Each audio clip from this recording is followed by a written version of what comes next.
वृंद श्यामजू, समस्त सहचरी वृंद, खग मृग पशु पंछी, तरुलता, यमुना रस रानी, रजरानी, समस्त ब्रजवासी परिकर के चरणों में कोटिशः प्रणाम, कोटिशः नमन, नमस्कार। उपासना वासनाओं के मिटाने के लिए है। वासना मिट जाए तो जीव सहजानंद स्वरूप है, सुख समुद्र है। जिस सुख की खोज हम विषय भोगों में कर रहे हैं दुर्भाग्य से, यह हमारा दुर्भाग्य है कि हम नित्य शाश्वत सच्चिदानंद सुख भोगों में खोज रहे हैं। वो योग में है, भोग में नहीं। भोग में उस सुख का वियोग है और योग में उस सुख का संयोग है जिस सुख की हमारे अंदर चाह है। ये हम अष्टांग योग के अंतर्गत की बात नहीं कह रहे हैं, ये हम भगवद योग की बात कर रहे हैं, जिसमें सतत भगवान का भजन है। वही सच्चा योगी है। ये इंद्रियों की विलासिता जब तक बंद नहीं होगी तब तक हमारा सहजानंद छुपा रहेगा। जब इंद्रियों की विलासिता बंद होगी तब भगवदानंद प्रकाशित होगा। हम इतने अधीन हो गए हैं इंद्रियों के कि जो इंद्री जब आवेश में आवी भोग के लिए तो हमें लगता है मुझे ही भोगना है। ये नहीं समझ पाता कि इंद्रियों की चाल है हमें फंसाने की। हम इतना विवश हो जाते हैं कि मैं जी नहीं सकता इस भोग के बिना, और उस भोग को भोग लेते हैं। भोग को भोग लेना अर्थात भोग का संस्कार पुष्ट कर देना। भोग का संस्कार पुष्ट करना अर्थात भगवान से विमुख होना, भजन के आनंद से विमुख होना। ये बात समझ में आ जाए। ये क्यों समझ में नहीं आते? क्योंकि हम समझते हुए भी नहीं समझना चाहते। हम थोड़ा कठोर नहीं हो पा रहे। हम इंद्रियों के प्रति दुलार करना बंद नहीं कर पा रहे। यदि हम इंद्रियों का दुलार करना बंद कर दें तो ही भगवदानंद की प्राप्ति हो। श्रीपाद प्रबोधानंद जी महाराज कह रहे, न कुरु न वद किंचिद विस्मराशेष दृश्यम, स्मर मिथुन महस्तद गौर नीलम स्मरार्तम। बहुजन समवायाद दूर मुद्विजयाहि, प्रिय निवसतु दिव्य श्रील वृंदावनांतः। हे भाई, कुछ मत बोलो, कुछ मत करो, शांत हो जाओ। श्रीपाद कह रहे हैं ना करो, कुछ मत करो। ये करना है, ये करना है, ये करना है, ये करना है।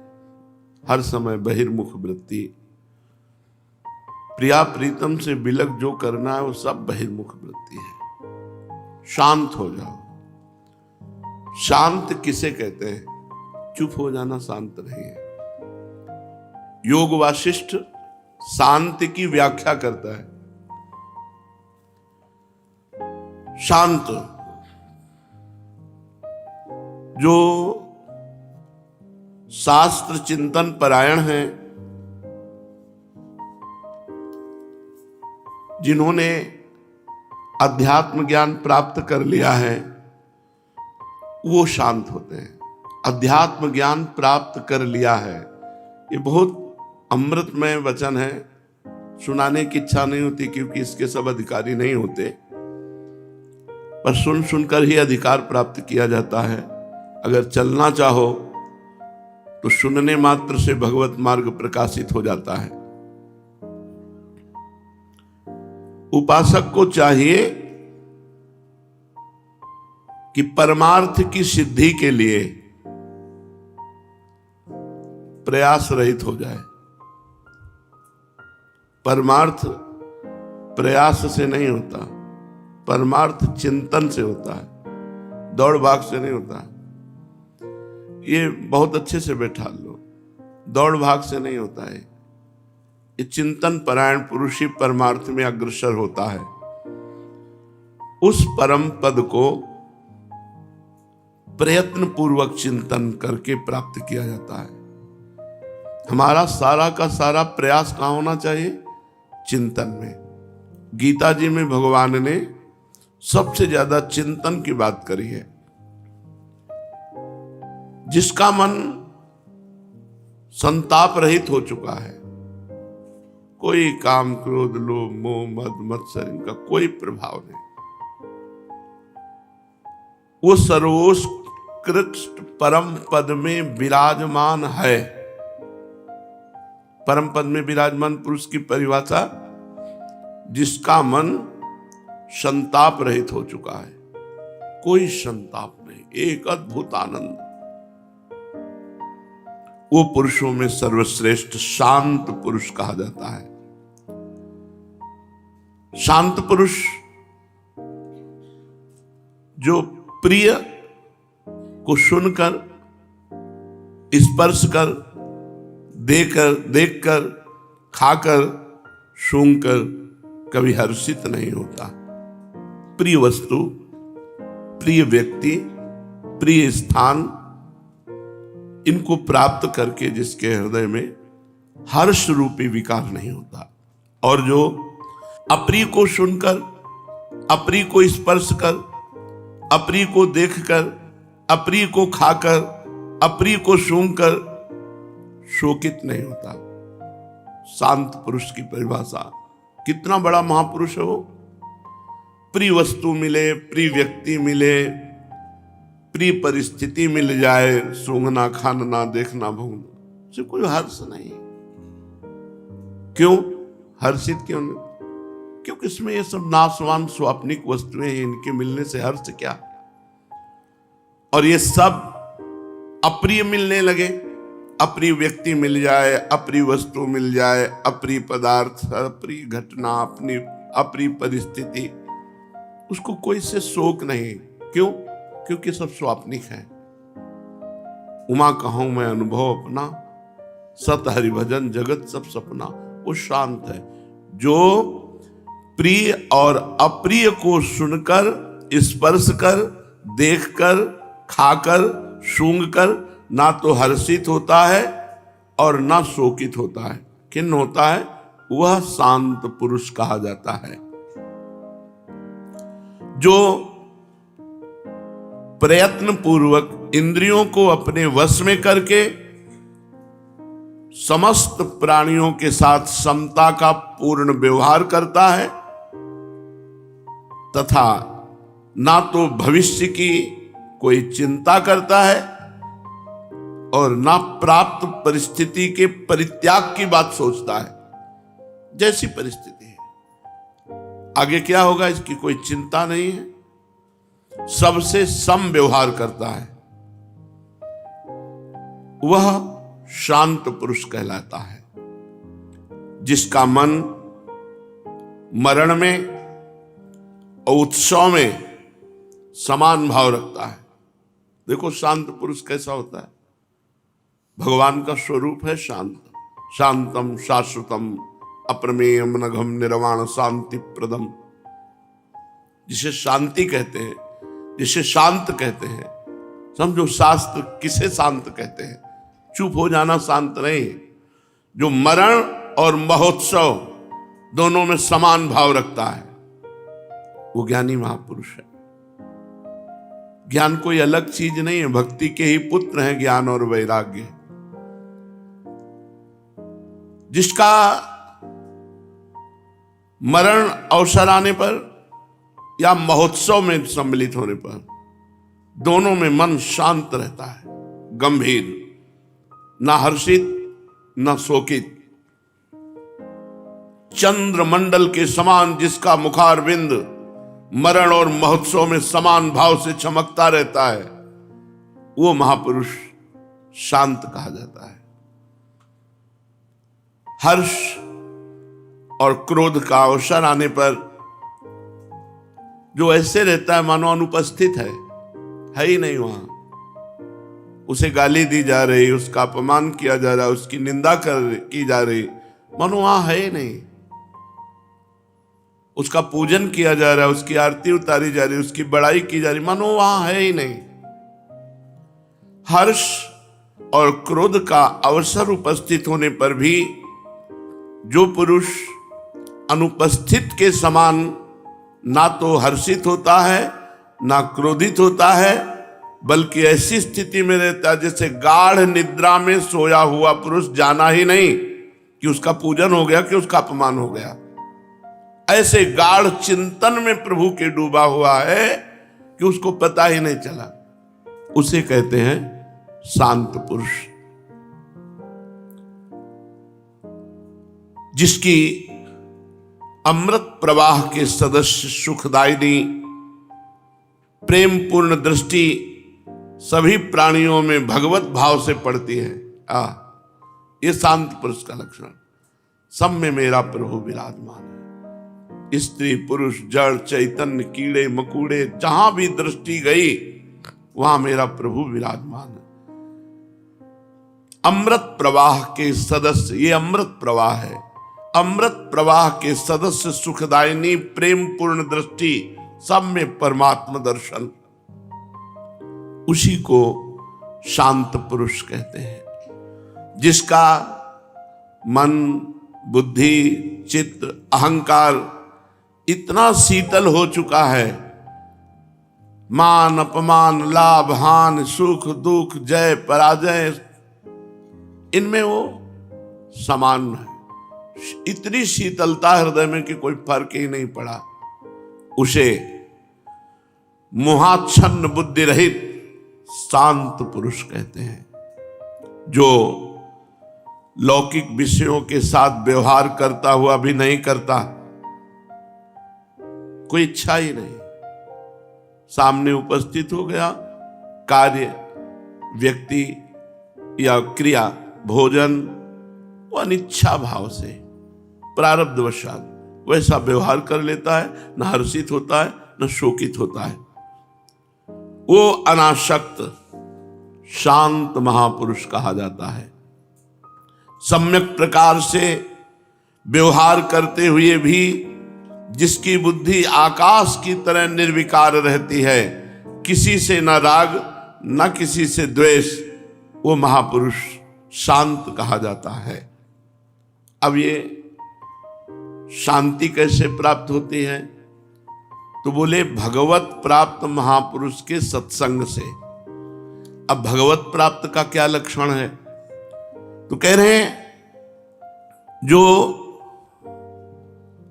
आत्मस्वरूप को प्राप्त हो गया है, जैसे श्रीमद् भागवत में कहा, वेदों का पारगामी विद्वान और परब्रह्म की अनुभूति से युक्त ऐसे सद्गुरु का वर्ण करना चाहिए। अब सब बातें बताई नहीं जाती, हम आपको अपनी एक बात बताते हैं। रात्रि के शयन करने के लिए फूलों की सैया में श्री जी को शयन कराया जाए, ऐसी बात आई हमारे मन में। तो बिहारी जी के सामने जो डलिया में, तो सब ब्रजवासी जानते थे, तो शाम रात्रि के जब 9 बजे के बाद राधा वल्लभ जी की आरती के बाद, तो जो 2-4 डलिया समेट रहे होते उनसे कहते तो बचे हुए फूल कोई 4 गुलाब के दे दिए, कोई 10 रायबेल के दे दिए, कोई एक माला भी दे देते। जब रात्रि में श्री जी के लिए पुष्पों की सैया लगाते तो आंसू गिरते कि लाडली मुझ गरीब के पास आपकी सेवा के लिए कुछ नहीं है, श्री जी इसी पर शयन कर। उनको शयन कराते हुए जब चरण चापते, वो अपार सुख मिलता जिसका वाणी के द्वारा वर्णन नहीं कर सकते। श्री जी दैन्य सुख में है। अगर आपके अंदर दैन्य नहीं और यह है कि मैं 50 करोड़ का श्री जी को ऐसा, या श्री जी के अधीन अनंत ब्रह्मांडों के स्वामी प्रभु श्री कृष्ण हैं, प्रीति की रीति रंगीलो ही जाने, यद्यपि सकल लोक चूड़ामणि, दीन अपन पो माने। श्री जी काहे से रीझते? हमारे पास कुछ नहीं है श्री जी को रिझाने के लिए। ये रुपया पैसा, ये नाना प्रकार की भोग सामग्री से अगर श्री जी मुस्कुरा देती तो अपने भिक्षुकों को नहीं मिलती, अपने भिक्षुकों की झोली में नहीं आते। लेकिन श्री जी मिलती ही उसी को है जो पारिवारिक सुख, अर्थ सुख, साधना सुख का त्यागी होता है। कोई डरो मत। अगर कोई ऐसा कहता है कि तुम ये नहीं करते हो तो तुम्हारा पतन हो जाएगा, श्री जी नहीं मिलेगी, वो वासना का पुजारी बोल रहा है, श्री जी का नहीं। खुली बात है। श्री जी तो इतनी करुणामयी हैं, कैसे तुम्हें बताएं। तुम सोच करके केवल देखो कि आज श्री जी को मैं ये भोग लगाऊंगा, वो लग गया भोग। भावोत्सवेन भजताम रस कामधेनु। श्री जी प्रगट वस्तुओं की, अरे श्री जी के साधक जो होते हैं, ब्रह्मादि के भोग सब विषम लागत ताई, नारायण ब्रज चंद की लगन लगी है जाए। अगर रुपया, फूल, बंगला और 56 भोग से श्री जी प्रसन्न होती तो ये पापी लोग खूब पाप करते और श्री जी को अपने अधीन रखते। लेकिन ऐसा नहीं है। इस मायाकृत संसार का त्यागी ही श्री जी का अनुरागी हो सकता है। जगते भयो फिरे बैरागी, वृंदावन रस में अनुरागी। अगर श्री जी के रिझाने की तुम्हारे अंदर बात है तो सबका संबंध छोड़ो, सबकी आशा छोड़ो, श्री जी रीझ जाएंगी। ये कभी कोई ऐसा अगर तुम्हें कहीं भी कह दे जाओ तुम्हें श्री जी कभी नहीं मिलेंगे, तो उसके पास है ही नहीं देने के लिए श्री जी।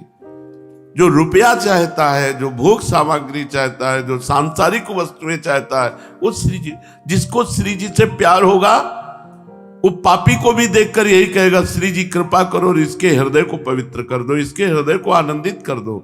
वो ऐसा कहेगा, तुम इतने रुपए नहीं दोगे तो तुम्हें श्री जी नहीं मिलेंगी। कभी ऐसी बातों को मन में मत लाओ, कभी चिंता मत करो कि श्री जी नाराज हो जाएंगी या श्री जी नहीं मिलेंगी। ये सब बकवास है। श्री जी तो उनको मिलती है जो श्री जी को प्यार करते हैं, जिनकी दृष्टि में न रुपया है, न पैसा है, न परिवार है, न संसार है, केवल श्री जी है। श्री जी उनको प्यार करते हैं। श्री जी 56 भोगों को प्यार नहीं करते हैं। ये सब मायाकृत भोग श्री जी नहीं पाते। उसमें तुम्हारा जो भाव होता है वो श्री जी पाते हैं। कभी देखा श्री जी कोई पदार्थ पाया? इस घृणित पदार्थ, मलमूत्र बनने वाले पदार्थों से श्री जी नहीं रीझती। उसमें जो आपका भाव होता है कि मेरी प्यारी जो पाएंगी, वो भाव श्री जी ग्रहण करती है। वो भाव तो बिना वस्तु के भी हो सकता है। वस्तुएं एक भी नहीं और भाव किया तो भावोत्सवेन भजताम रस कामधेनु। कभी कोई डरो मत। आज दंभ का बोलबाला, पाखंड का बोलबाला हो रहा है। जहां देखो वहां रुपया रुपया रुपया, रुपया के बिना न सत्संग, रुपया के बिना न उपदेश, तो सब रुपया बढ़ाया भगवान। रुपया रुपया, अरे इस धन शास्त्रों में अनर्थ कहा गया है। अर्थ ही अनर्थ है। हाँ, तुम्हारे पास है तो उसका सदुपयोग कर दो। ये गर्व मत करो कि तुम करोड़पति हो तो करोड़ों रुपयों से ठाकुर जी को घसीट लोगे, अपनी तरफ आकर्षित कर लोगे। लक्ष्मी जी चरण चापती रहती, भगवान देखते भी नहीं है। ऐसे करुणामय भगवान अपने भक्त के चरण चापते हैं। अनुब्रजाम में हम नित्यम पुयेत्यंगुरेण भी, भगवान उसके पीछे पीछे घूमते हैं। तो जो आत्मज्ञान संपन्न है, चाहे वो भक्त हो चाहे वो ज्ञानी महात्मा हो। हरिवंश महाप्रभु ये आत्म तत्व का ही उपदेश कर रहे हैं। ये क्रूरापि पापिनो न च सताम संभाष्य दृश्याश्चये सर्वान् वस्तुतया निरीक्ष परम स्वाराध्य बुद्धिर्मम। जो क्रूर है, पापी हैं, दुष्ट हैं, नीच हैं, सब में हमारे राधा वल्लभ लाल विराजमान है। कैसी बातें लोग कर देते हैं। सब में प्रभु विराज। सेवक जी क्या ज्ञान की बात कर रहे हैं। आत्मा हरिवंश प्रगट परमानंद, श्री हरिवंश प्रमाण मनम। आत्म तत्व का ज्ञान बिना हुए वो अधूरा है, चाहे भक्त हो चाहे ज्ञानी हो। तो हमें किस महात्मा का संग करना चाहिए? महात्मा के संग से ही शांत भाव आता है। तो किस महात्मा का? योग वासिष्ठ कह रही है, जिन्हें आत्मस्वरूप का ज्ञान हो गया है, ऐसे उत्तम बुद्धि संपन्न महापुरुष जो सदैव आत्मदृष्टि का अवलंबन लेकर संसार में विचरण करते हैं। आत्मदृष्टि, मेरे प्रभु के सिवा कोई नहीं है, मेरी आत्मा के सिवा कोई नहीं है, सब में अपने आत्मस्वरूप का दर्शन, सब में प्रभु का दर्शन, वही महात्मा है। खास शास्त्रों की बातों को समझो। महात्मा का मतलब वेश धरकर दुनिया का प्रपंच करना। कितने लोग आकर के कहते हैं कि हमसे इतने 1000 रुपए मांग, और ना दो तो बोले तुम्हारा लड़का ऐसा हो जाएगा, तुम्हारा परिवार ऐसा हो जाएगा। सब दम्भी हैं, ये सब पाखंड। हम खुला माइक से कह रहे हैं। कई शास्त्रों में ऐसा नहीं लिखा हुआ है कि तुम जा करके रुपए मांग। ना इनके पास सांप की सामर्थ्य है, ना वरदान की सामर्थ्य है। अपने पेट भरने और वासनाओं की पूजा करने, अपने अंतःकरण की वृत्तियों को संभालने की ताकत तो है नहीं, तो वासनाओं की पूजा करते हैं और लोगों को परेशान करते हैं। कभी मत डरो ऐसे लोगों से। अगर कोई तुम्हारे घर आता है तो तुम 2 शब्द मीठे बोलो, राधे श्याम, आइए, आसन दीजिए, जल पीजिए, भोजन कीजिए। इसके बाद अगर कोई रुपया पैसा मांगता है तो तुम्हारे पास है, तुम्हें पता है कि हमारे रुपए का सदुपयोग होगा, तो दे दीजिए। नहीं, 5 रुपए देने की जरूरत नहीं। तुम्हारा कोई बाल बांका नहीं बिगाड़ सकता, कोई नहीं कर सकता। ये सब पाखंड है। जो कंचन कामिनी कीर्ति का मोह नहीं छोड़ पाया, वो महात्मा है। साधु के जितने कार्य सब रुपए रहित कार्य है। मनोनिग्रह, जितेंद्रियता, साम, भगवत चिंतन, तपस्या, कहां रुपया की जरूरत है? करो ये। अखंड ब्रह्मचर्य, आजीवन जड़वत मौन, सब पर अनुग्रह, कहां रुपए की जरूरत है? साधुता में रुपए की जरूरत कहां है? यज्ञ, यज्ञानाम जप यज्ञोस्मि, सबसे बड़ी यज्ञ हो रही राधा राधा राधा राधा। तो जो आत्मस्वरूप का ज्ञानी है, जो आत्मबुद्धि का, आत्मदृष्टि का अवलंबन करके संसार में विचरता है, जिसे न कभी शोक होता है, जिसमें न कभी कामना होती है, जिसको न कभी शुभ अशुभ की याचना होती, उसे महात्मा कहते हैं। महात्मा का मतलब पीला, लाल, काला, ये तो संप्रदाय के अनुसार वस्त्र हैं। स्थिति नहीं है तो उसी को दंभी कहा जाता है, उसी को पाखंडी कहा जाता है। जिसे न कभी शोक होता है, न कभी कामना होती है, न कभी शुभ अशुभ की याचना होती है, जो इस संसार में सब कुछ करते हुए भी अकर्ता है, अहंकार रहित है। अहंकार विमूढ़ आत्मा करता हमिति मन्यते, मैं ये करता हूं, ये भाव महात्मा में नहीं होता। जो हे और उपादेय के पक्षपात से रहित होता है, किसी का पक्षपात नहीं, अच्छा और बुरा किसी का पक्षपात नहीं, सब में समान भाव।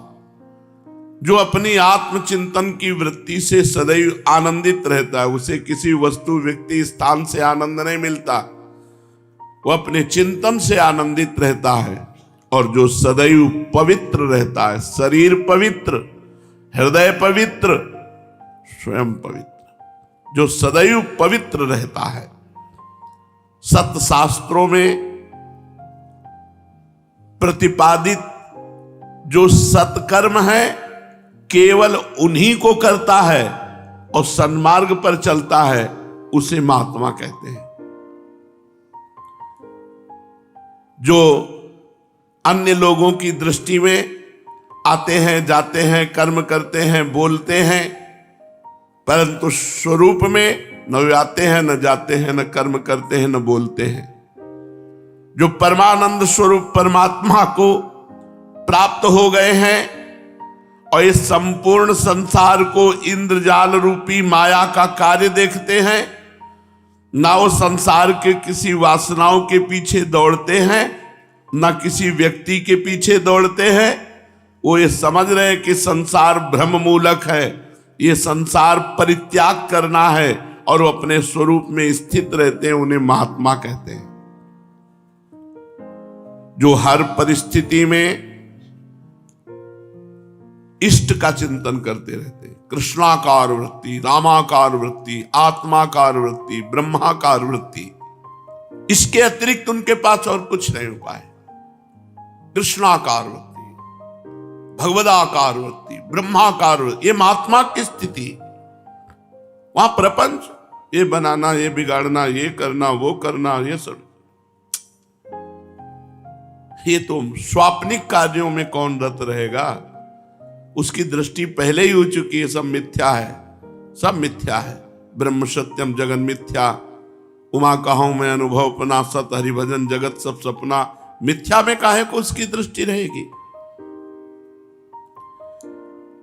हर प्रकार की स्थितियों में जो अपने इष्ट चिंतन में रहता है, जीवन पर्यंत केवल इष्ट का चिंतन ही जिसका लक्ष्य है, जीवन का एक ही लक्ष्य, बस इष्ट चिंतन।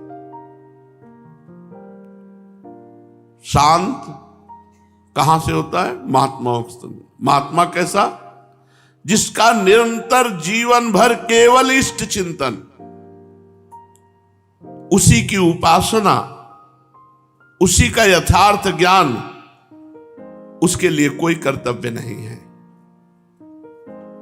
जिस पुरुष को अपने अनुभव, शास्त्र के वचन और गुरु का उपदेश एक दिखाई दे, वो सिद्ध पुरुष हो चुका है। अपना अनुभव, शास्त्र के वचन और गुरु का उपदेश एक दिखाई दे, वो सिद्ध पुरुष हो चुका है। ऐसे निरंतर किए गए परमात्म चिंतन के अभ्यास के द्वारा जो परमात्मा का साक्षात्कार कर लेता है, किसके द्वारा बताया? पीछे वशिष्ठ जी ने भगवान श्री राम से कहा, हे राम, ये बोध पूरे भारत के तीर्थों के भ्रमण करने से भी नहीं मिलता, बड़े बड़े अनुष्ठानों से नहीं मिलता, ये चिंतन के द्वारा प्राप्त होता है। अभ्यास परमात्म चिंतन का जो निरंतर करते हैं, उनको परमात्मा का साक्षात्कार हो जाता है। उनकी पहचान, जो परमात्मा साक्षात्कार किए हैं, भारी से भारी विपत्ति आपत्ति पड़े परंतु उनका परमात्म चिंतन नहीं छूटता, ये बात पकड़ो। वो महात्मा, भारी से भारी शरीर पीड़ा, भारी से भारी समाज प्रतिकूल परिस्थिति, लेकिन उनका ये सब मिथ्या है, इस पर उनका चिंतन ही नहीं। उनका चिंतन केवल अपने इष्ट पर है। ऐसे तत्वज्ञानी महापुरुषों की जो अवज्ञा कर देता है, उसका भारी अमंगल होता, उसे कभी सुख की प्राप्ति नहीं होती। इसलिए ऐसे आत्मज्ञानी महापुरुष का सत्संग करो। संसार में हे राघव, ऐसे संत महापुरुषों के मिलने से बढ़कर कोई लाभ नहीं। ऐसे महापुरुषों के मिलने को कहा गया, तात स्वर्ग अपवर्ग सुख, धरी तुलाए कंग, तूल न ताहि सकल मिली, जो सुख लव सत्संग। अगर क्षण मात्र का ऐसे सिद्ध महापुरुष का सत्संग मिल जाए तो हमारे जीवन की धारा बदल जाए। संत समागम मनुष्य का संसार सागर से उबारने में सर्वत्र विशेष रूप से उपकार करता है। अगर कोई संसार से उद्धार हुआ है या होगा या हो रहा है, तो संत समागम करने वाले का। जो महात्मा सत्संग रूपी वृक्ष से उत्पन्न हुए, विवेक रूपी निर्मल पुष्प की रक्षा करता है, उसे भगवदानंद रूपी फल प्राप्त होता है। सत्संग से, सत्संग एक वृक्ष है, विवेक उसका फूल है और भगवदानंद भगवत प्राप्ति उसका फल है। सत्संग का सीधा फल है भगवत प्राप्ति, और प्रेम उसका रस है। चाहे जितनी बड़ी आपत्ति हो, चाहे जितना मोहासक्त पुरुष हो, यदि वो संत समागम करता है तो जगत में वो सर्वोत्कृष्ट उपासक हो जाएगा। पर संत होना चाहिए। भेषधारी की बात नहीं कह रहे, भेषधारी हरि के उर्साल है, भेषधारी की केवल बात नहीं, संत होना चाहिए। तुम्हें ज्ञात होना चाहिए संत समागम हमारा हो रहा है तो ये लाभ दिखाई देना चाहिए। बुद्धि का वर्धन, बुद्धि बढ़ रही है। अज्ञान रूपी वृक्ष का उच्छेदन, मानसिक व्यथाएं दूर हो रही हैं और हमारे अंदर भागवतिक चिंतन बढ़ रहा है। हमारे दोष कम हो रहे हैं, हमारा मन प्रसन्न होकर भगवान की तरफ चल रहा है, तो समझो सत्संग हो रहा है। नहीं तो बतसंग है, केवल बातें बातें हैं। परे प्रवाह काल के कदापि छूटी है नहीं। इन बातों से, काल प्रवाह से नहीं छूटा जाता। जब विश्वास करके सत्संग का सारवाद, भगवान नाम स्मरण, निरंतर भगवत स्मरण पकड़ लो। अगर पकड़ पाओ, ना पकड़ पाओ तो जानो तुम सबका सार है भगवत स्मरण, अखंड स्मरण। राधा राधा राधा राधा। सत्संग से दिव्य विभूतियां, परम उत्तम मोक्ष, सुख, ये सब प्राप्त हो जाता है। अविनाशी परब्रह्म की प्राप्ति सत्संग से होती है। कष्टदायिनी दशा में पड़ा हुआ ये मनुष्य यदि भगवान की कृपा से थोड़े समय के लिए भी सत्संग प्राप्त हो जाए तो सत्संग के बल से बड़े बड़े दोषों का परित्याग कर देगा। देखो ना, आप लोग संसार का त्याग करके, संसार के नाना प्रकार के दुरंत मोह का त्याग करके वृंदावन में वास कर रहे हैं। ये सत्संग का ही प्रभाव है। सत्संगति सन्मार्ग को प्रकाशित करती है, हृदय के अंधकार को दूर करती है, ज्ञान रूपी सूर्य को उदय कर देती है। जिसका सत्संगत रूपी गंगा में स्नान हो गया, जिसे रोज सत्संग सुनने को मिलता है, उसे दान करने की, तीर्थ करने की, तपस्या करने की, यज्ञों करने की और सब कोई आवश्यकता नहीं, इसी से हो जाएगा। सत्संगति दान, स्नान, तीर्थ, तपस्या एवं निर्मल नाना प्रकार के और भी धार्मिक कार्यों को एक तरफ और सत्संग एक तरफ, स्वर्ग अपवर्ग सुख धरी तुलाए कंग, तूल न ताहि सकल मिली, जो सुख लव सत्संग। पर ऐसे संत पुरुष का सत्संग जो राग शून्य है, जो संशय रहित है, जो जड़ चेतन की ग्रंथि का विनाश करके अपने स्वरूप में स्थित है, ऐसे संत का संग, ऐसे संत पुरुष यदि इस लोक में विद्यमान है तो हमें तीर्थों के अवगाहन की जरूरत नहीं, हमें संत समागम की जरूरत है। सारे फल सत्संगति में विराजमान है।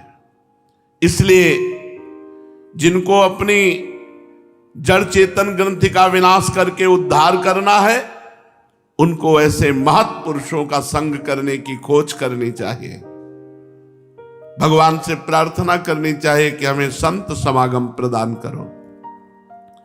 सर्वसम्मत संतों की सभी उपायों द्वारा भली भांति सेवा करो, उनकी आज्ञा में रहो।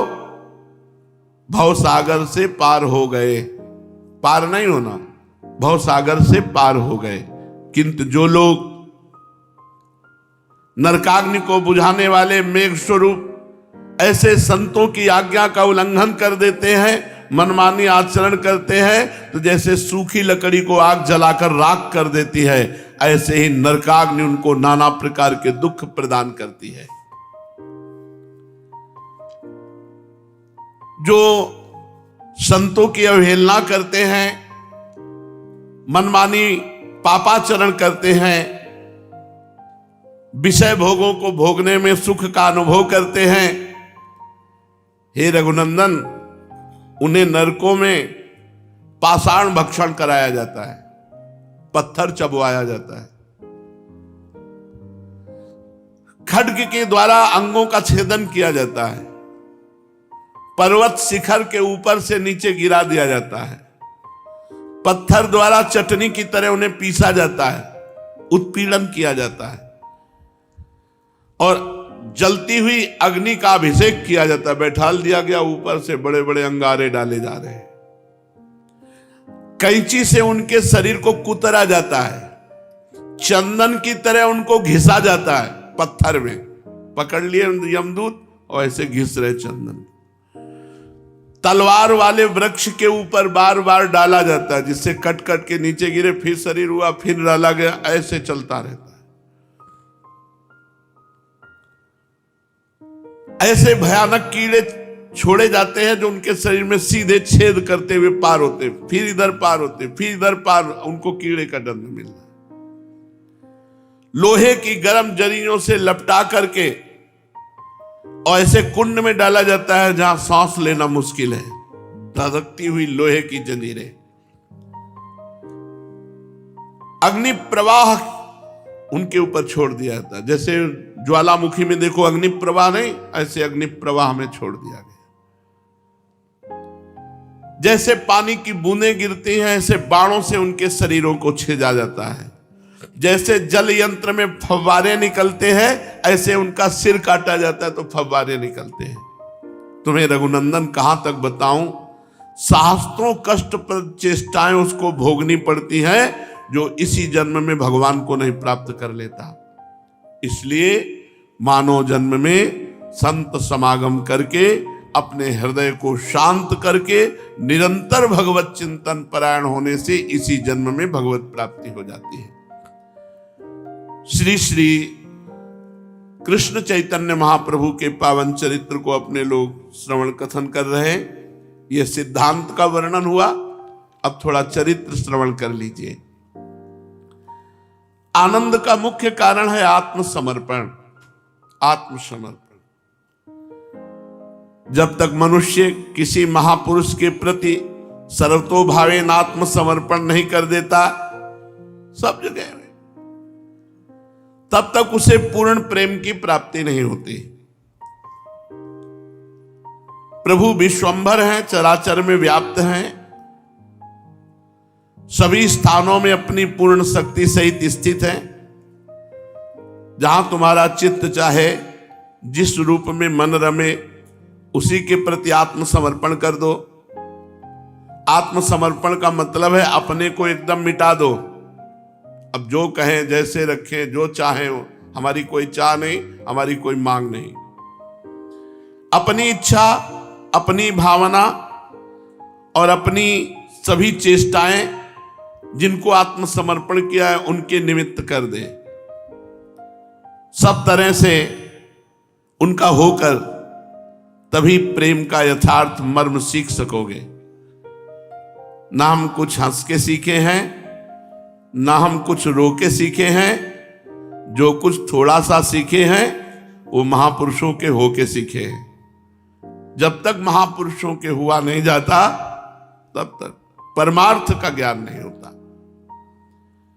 किसी के होकर रहने में कितना आनंद है, अपनी सभी बातों का भार किसी के ऊपर छोड़ देने में कैसा निश्चिंतता जन्य सुख है, उसे अपने को ही कर्ता मानने वाला पुरुष कैसे अनुभव कर सकता है। जिसे अपने हाथ पैरों से कमाकर खाने का अभिमान है, वो शरणागति का भाव क्या समझ सकता है। शरणागत के द्वारा, जैसे छोटा बच्चा मां की गोद में जो सुख लेता है, वही जब कमाने खाने लायक हो जाता तो वो सुख उसे कभी नहीं मिलता। शरणागत, पूर्ण आत्मसमर्पण। इष्ट को चिंता रहती, जैसे मां को चिंता रहती है अपने बच्चे को दूध पिलाना है, बच्चा कहीं इधर उधर अपने साथ अहित न कर ले, उसको ज्ञान नहीं है, ऐसे भगवान को चिंता रहती है शरणागत भक्त की। पर शरणागत बनना कहाँ चाहते हैं, शरणागत बनाना चाहते हैं। अहंकार अपना इतना बढ़ा हुआ है कि वो भगवान के शरणागत होना, शरणागति में बड़ा आनंद है, कोई चिंता नहीं, बस राधा राधा राधा। एक हमारी तरफ से बात है राधा राधा, और सारी बात उनकी। योगक्षेमम भाम, ये भगवान के वचन है। अनन्यस चिंतयन्तो माम ये जनाः पर्युपासते तेषाम नित्याभियुक्तानाम योगक्षेमम वहाम्यहम्। तुम केवल मेरा अनन्य चिंतन, पकड़ क्यों नहीं रहे? तुम केवल मेरा अनन्य चिंतन करो। जो मेरा अनन्य चिंतन करता है उसके योगक्षेम का वहन मैं करता हूं। अब क्या चिंता है? अपने को केवल निरंतर भजन परायण रहना है। माता चाहे कहीं भी रहे, उसे अपने बच्चे का हर समय ध्यान रहता है। ऐसे ही परमात्मा का ध्यान सदैव उस शरणागत भक्त पर रहता है जो अबोध बालक की भांति, जैसे वो मां के अधीन ऐसे वो भगवान के अधीन। जैसे बालक के सुख दुख का अनुभव माता स्वयं अपने शरीर में करती है, ऐसे ही शरणागत भक्त के सुख दुख का अनुभव स्वयं भगवान करते हैं। शरणागत का सुख भगवान का सुख, शरणागत का दुख भगवान का दुख, शरणागत का द्वेषी भगवान का द्वेषी, शरणागत का मित्र भगवान का मित्र।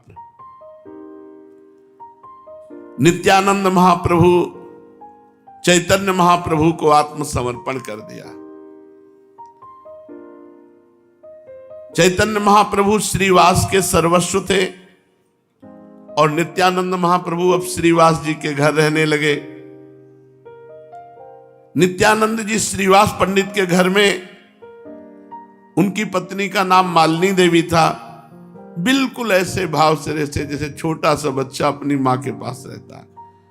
ये जो सिद्ध महापुरुष होते हैं, इनमें बनावटीपन नहीं होता, निश्चल संशय रहित एकदम आनंद स्वरूप। और वो मालिनी देवी भी स्वयं इन्हें पुत्र से बढ़कर प्यार करती। नित्यानंद जी में बाल भाव अधिक रहता, सिद्ध पुरुषों में बाल भाव आ जाता है। बालकों की तरह खेलना, बालकों की तरह चेष्टाएं, पर पूर्ण बोध संपन्न होते। बालक तो अज्ञानी होता है, पर पूर्ण बोध संपन्न होते हुए भी बालवत चेष्टा सिद्ध पुरुषों में पाई जाती है। वे कभी कभी अपने हाथ से भोजन नहीं करते, तब मालिनी देवी उन्हें अपने हाथ से भोग पवाती। कभी थोड़ा खाया और बीच में भाग पड़े, कभी मुख में ही दाल भात लपेटे हुए चल पड़े। बालकों की भांति घूमना, कभी मुरारी गुप्त के घर जाते, कभी गंगादास जी की पाठशाला में जा बैठते, कभी किसी के यहां से कोई चीज ही लेकर खा लेते, कभी महाप्रभु के घर आ जाते। बाल्य भाव से सची माता के पैरों को पकड़ लेते। माता इनकी चंचलता से डरकर कभी कभी भीतर घर में भाग जाती। इस प्रकार ये भक्तों के घरों में नाना भांति की बाल लीलाएं करते। एक दिन महाप्रभु ने श्रीवास पंडित की परीक्षा करने के निमित्त तथा ये जानने के लिए कि श्रीवास का नित्यानंद जी के प्रति कितना हार्दिक स्नेह है, उन्हें एकांत में ले जाकर पूछने लगे कि श्रीवास जी, इन अवधूत नित्यानंद जी के कोई कुल गोत्र और जाति आदि का तो कुछ पता नहीं। इस अज्ञात कुलशील अवधूत को आपने अपने घर में स्थान देकर क्या उचित काम किया है? हमें लगता है उचित काम नहीं किया। आप इन्हें पुत्र की तरह प्यार करते हैं, कौन जाने ये कैसे हैं, इसलिए आपको इन्हें अपने घर में पुत्र की तरह नहीं रखना चाहिए। ये साधुओं की तरह गंगा किनारे या कहीं घाट पर रहें और मांगें और खाएं। साधु को किसी के घर में रहने से क्या काम? इस विषय में आपके क्या विचार हैं? क्या आप मुझसे सहमत हैं? प्रभु की ऐसी बात सुनकर गदगद कंठ से श्रीवास पंडित ने अत्यंत ही दीनता के साथ कहा, प्रभु क्या आप हमारी परीक्षा ले रहे हैं? इस प्रकार से परीक्षा करना ठीक नहीं है। हम संसारी वासनाओं में आबद्ध पामर प्राणी भला प्रभु की परीक्षाओं में उत्तीर्ण ही कैसे हो सकते हैं? जब तक प्रभु स्वयं कृपा न करें तब तक तो हम सदा अनुत्तीर्ण ही होते रहेंगे। मैं ये खूब जानता हूं कि नित्यानंद जी प्रभु आपके बाह्य प्राण हैं, आप अभिन्न विग्रह हैं, पर ये भिन्न जो बात कर रहे हैं मेरी परीक्षा के लिए कर रहे हैं, ये निष्ठा, इसे निष्ठा कर। बोले अगर आप परीक्षा की बात कर रहे हो तो नित्यानंद जी यदि मदिरा पीकर आवे तो आज जैसी मैं पूजा कर रहा हूं ऐसे जीवन भर पूजा करता रहूंगा, मेरे भाव में कोई फर्क नहीं पड़ेगा, मुझे कभी घृणा नहीं होगी। मैंने प्रभु माना है तो प्रभु माना है, मैंने प्रभु का स्वरूप समझकर उन्हें रखा है। इतना कहकर श्रीवास पंडित चैतन्य महाप्रभु के चरणों को पकड़ लिया। महाप्रभु कोमल कर से उठाया और हृदय से आलिंगन करते हुए कहा, श्रीवास ऐसा उत्तर देकर तुमने मुझे खरीद लिया, ऐसा उत्तर देकर तुमने मुझे खरीद लिया। इस उत्तर से आज से मैं तुम्हारा दास बन गया, कृत दास, बिका हुआ दास बन गया। मैं तुमसे अत्यंत ही संतुष्ट हुआ। मेरा आशीर्वाद है कि किसी भी दशा में तुम्हें किसी आवश्यक की वस्तुओं का कभी अभाव नहीं होगा। और मेरा ये आंतरिक आशीर्वाद है कि तुम्हारे घर का कुत्ता भी श्री कृष्ण प्रेमी बन जाएगा। चैतन्य महाप्रभु ने कहा तुम्हारे घर के कुत्ते तक को श्री कृष्ण प्रेम की प्राप्ति हो सकेगी। तुम्हारा मेरे प्रति ऐसा अनन्य अनुराग है, इसका पता मुझे आज ही चला। इतना कहकर प्रभु अपने घर को चले गए। एक दिन प्रभु ने सची माता से कहा, मां मेरी इच्छा है आज नित्यानंद जी को अपने घर भोजन करावे, तो आज अपने हाथों से बढ़िया बढ़िया भोजन बनावे और हम दोनों भाइयों को चौके में बिठाकर स्वयं परोस कर खिलावे, यही मेरी इच्छा है। प्रभु की ऐसी बात सुनकर सची माता को परम प्रसन्नता हुई और वो जल्दी से भोजन बनाने के लिए उद्यत हो गई। इधर प्रभु श्रीवास पंडित के घर नित्यानंद महाप्रभु को लिवाने चले। श्रीवास के घर पहुंचकर प्रभु ने नित्यानंद जी से कहा, श्रीपाद आज आपका हमारे घर निमंत्रण है, चलो आज हम आप साथ ही साथ भोजन करेंगे। इतना सुनते ही नित्यानंद जी बालकों की भांति आनंद में उछल उछल कर नृत्य करने लगे और नृत्य करते करते कहते जाते, आहारे लाल की खूब बनेगी। सची माता के हाथ का भोजन पाने को मिलेगा, मौज उड़ाएंगे और प्रभु को खूब छकाएंगे, कुछ खाएंगे, कुछ शरीर में लगाएंगे, ऐसा करके उन्मत्त होकर नाचने लगे। प्रभु ने इन्हें ऐसी चंचलता करते देखकर मीठी सी डांट देते हुए प्रेम पूर्वक कहा, देखना खबरदार, घर में ऐसी चंचलता मत करना। माता आपकी चंचलता से बहुत घबराती है, वो डर जाएगी। वहां चुपचाप ठीक तरह से भोजन करना। प्रभु की प्रेम मिश्रित मीठी डांट को सुनकर बालकों की भांति चौंक कर बनावटी गंभीरता धारण करते हुए कानों पर हाथ रखते हुए नित्यानंद जी कहने लगे, बाप रे, चंचलता कैसी? हम तो चंचलता जानते तक नहीं। चंचलता तो पागल लोग किया करते हैं, क्या हम पागल हैं जो वहां जाकर चंचलता करेंगे? इन्हें इस प्रकार स्वांग करते देखकर चैतन्य महाप्रभु ने इनकी पीठ पर एक हल्की सी थाप जमाते हुए कहा, अच्छा चलिए, देर करने का काम नहीं। ये तो हम जानते हैं कि आप अपनी आदत को कहीं छोड़े थोड़ी देंगे, किंतु देखना वहां जरा संभल कर रहना। ये कहते कहते चैतन्य महाप्रभु और नित्यानंद महाप्रभु आपस में प्रेम की बातें करते हुए घर पहुंच गए। माता भोजन बना रही थी कि ये दोनों पहुंच गए। पहुंचते ही नित्यानंद जी बालकों की बात बड़े जोर से कहा, अम्मा बड़ी भूख लग रही है, पेट में चूहे से कूद रहे हैं, अभी कितनी देर है? मेरे तो भूख के कारण प्राण निकले जा रहे हैं। प्रभु ने संकेत से कहा, ऐसा मत कहो। तब आप फिर उसी तरह जोर से कहने लगे, देखो अम्मा, ये गौरांग मुझे रोक रहे हैं, भला भूख लगने पर भोजन भी ना मांग सकूं? माता इनकी ऐसी भोली भाली बातें सुनकर हंसने लगी। उन्होंने जल्दी से 2 थालियों में भोजन परोसा। विष्णु प्रिया जी ने दोनों के हाथ पैर धुलाए। हाथ पैर धोकर दोनों भोजन करने बैठे। माता प्रेम से अपने दोनों पुत्र को परोसने लगी। प्रभु के साथ में और उनके 2-4 अंतरंग भक्त आ गए। भोजन पाने के पहले हाथ पैर धोने की प्रक्रिया, मुख कुल्ला करे, हाथ धोए, पैर धोए, फिर हाथ धोए, आराम से बैठकर। आजकल कैसे पशुवत भोजन करते हैं, जूता पहने और सब ऐसे अपवित्र भोजन। तो महाप्रभु चैतन्य देव और नित्यानंद महाप्रभु को विष्णु प्रिया जी ने हाथ पैर धुलाए, मुख धोए। अब सची माता बड़े प्रेम से दोनों को परोसती जा रही। प्रभु के साथ में और भी उनके 2-4 अंतरंग भक्त आ गए। वे उन दोनों भाइयों को इस प्रकार प्रेम पूर्वक भोजन करते देखकर प्रेम सागर में आनंद के साथ गोते लगाने लगे।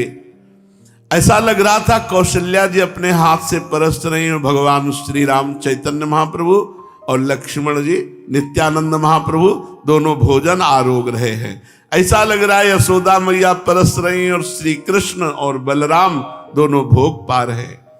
माता का अंतःकरण उस समय प्रसन्नता के कारण अत्यंत ही आनंदित हो रहा था। उनका अगाध मात्र प्रेम उमड़ा ही पड़ता था।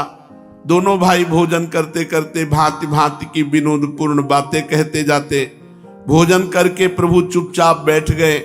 नित्यानंद जी भोजन करते ही रहे। प्रभु की थाल में बहुत सा जो प्रसाद बचा, नित्यानंद जी बोले ये क्यों छोड़ दिया, इसे भी खाना होगा। प्रभु ने असमर्थता प्रकट करते हुए कहा बस अब नहीं, अब तो बहुत पेट भर गया है। प्रभु की थाली में से प्रसाद लेते हुए नित्यानंद जी कहने लगे अच्छा तुम मत खाओ, मैं ही खाऊंगा। ये कहकर प्रभु के उच्छिष्ट भात को नित्यानंद जी खाने लगे। प्रभु ने जल्दी से उनका हाथ पकड़ लिया। नित्यानंद जी खाते खाते ही चौका से उठकर भागने लगे।